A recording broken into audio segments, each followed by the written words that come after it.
नमस्कार friends, Odia tips RJ Lakshmi को आपण मानक स्वागत। आज आम जाना टमाटो राइस बनइबार प्रणाली विषय।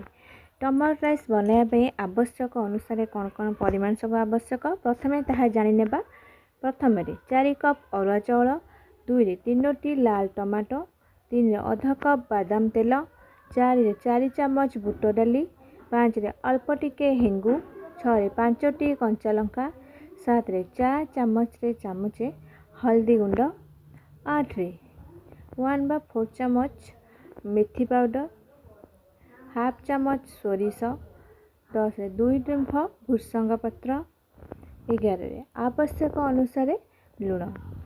एबे आमे जानिबा तार प्रणाली विषय। प्रथमे टमाटो 3टी को लंबा भाव में काटी अल्प पानी दे सिजाई नेब। एही सिजा टमाटो को चकटी छाणी नेब।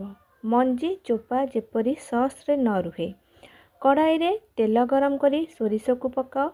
सोरिष फुटिले बुट डाली पकाओ। बुट डाली लाल रंग होई आसिले कंचा लंका को चिरी पकाइबो।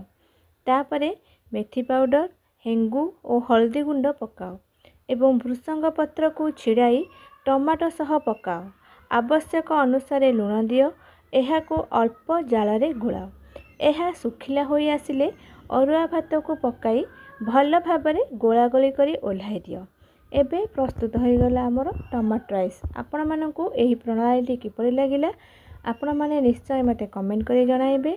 जदि आपण माने मो चैनल नुआ आस्थिबे प्लीज चैनल टी को लाइक करिवे, शेयर करिवे, सब्सक्राइब करबा को आदौ भूलिबेनी। पुणी देखा हेबो नेक्स्ट एक रेसिपी सहित। रहिली जय जगन्नाथ।